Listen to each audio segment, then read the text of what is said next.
Vijay Kumar Singh, W Singh. अध्यक्ष महोदय, पूरक पूछिए।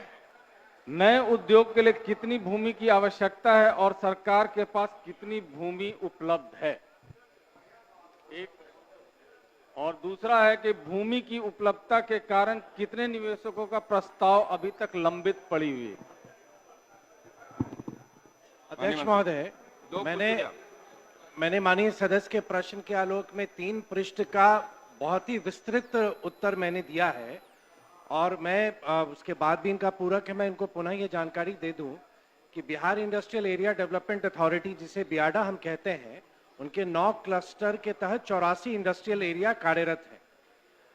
जो लैंड बैंक शुरुआती दौर में जो बियाडा के पास था लगभग 7,500 एकड़ का था और जब फिर भूमि आवंटित होते होते हमारा लैंड बैंक कम होता गया तो 2024 के जुलाई माह में राज्य मंत्री परिषद ने ये निर्णय लिया कि हमें लैंड बैंक का विस्तार करना चाहिए। जो 31 जिले में इंडस्ट्रियल एरिया कार्यरत हैं उनमें भी विस्तार करें और 7 जिले जहां पर औद्योगिक क्षेत्र कार्यरत नहीं है वहां भी हम औद्योगिक क्षेत्र की स्थापना करें। उस कड़ी में अभी तक लगभग जो हमारा 24-25 वित्तीय वर्ष है उसमें हम लोगों ने जो सरकारी भूमि ट्रांसफर हुई है और जो रैयती भूमि के अधिग्रहण की स्वीकृति हम लोगों ने दी है, लगभग 3100 एकड़ भूमि नए रूप से लैंड बैंक में अब जुड़ेगा और बिहार के सभी जिलों से कुल लगभग 19,800 एकड़ का प्रस्ताव आया हुआ है, जिसको हम लोग क्रमशः अगले वित्तीय वर्ष में आवश्यकता अनुसार हम लोग उसको या तो अधिग्रहण करेंगे या जो सरकारी भूमि है वो ट्रांसफर होगी। जो प्रश्न आपका है कि कितने उद्योग को वो जमीन की आवश्यकता है, बियाडा के द्वारा नियमित रूप से बैठक की जाती है जिसमें जो प्रोजेक्ट के लिए जरूरी नहीं है कि जितने भी प्रोजेक्ट को SIPV क्लियरेंस मिले सबको भूमि की आवश्यकता है। बहुत जगह उद्यमी अपनी भूमि की व्यवस्था करते हैं, लेकिन बियाडा नियमित रूप से बैठक करके भूमि आवंटित करती है और वर्तमान में कोई भी ऐसा प्रोजेक्ट नहीं है जो भूमि के अभाव में उनका कार्य बाधित है। आपका में औद्योगिक नीति पूरक ही के लिए पहले से तैयारी की आवश्यकता है।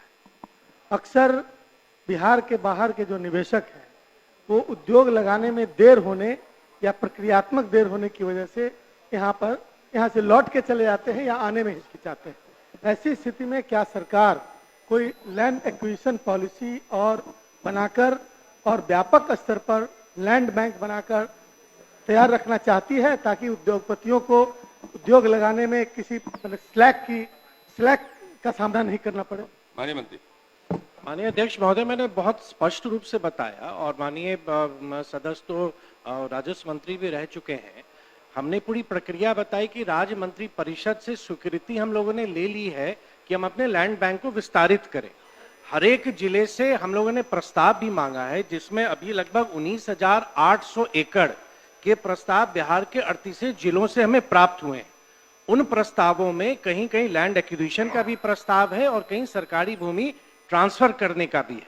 तो प्रथम चरण में हम लोगों ने जो माननीय मुख्यमंत्री जी की प्रगति यात्रा हुई उसमें जितने भी नए औद्योगिक क्षेत्र का विस्तार करने का प्रस्ताव था उसमें लगभग 2,500 एकड़ अक्वायर करने के प्रस्ताव को विभाग द्वारा स्वीकृति दी गई है और लगभग 500 एकड़ जो सरकारी भूमि है वो ट्रांसफर हुआ। तो कुल मिला के देखें तो जो हमारा पूर्व से लैंड बैंक था उसमें लगभग 3100 एकड़ हम लोग ने अभी ही जोड़ा है और मंत्री परिषद का निर्णय जुलाई 2024 का है, क्योंकि बिहार में एक नया औद्योगिक वातावरण बन रहा है और भूमि की हमें आवश्यकता पड़ेगी। इसलिए आगे की सोच के हम लोगों ने ये प्रस्ताव मांगा है और अगले वित्तीय वर्ष में बिहार के शेष जिलों में भी जो प्रस्ताव आए हुए हैं जो उद्योग लगाने के लिए उपयुक्त पाए जाएंगे उनको अधिग्रहण की भी कार्रवाई की जाएगी या जो सरकारी भूमि उपयुक्त रहेगा उसका हस्तांतरित की भी कार्रवाई की जाएगी।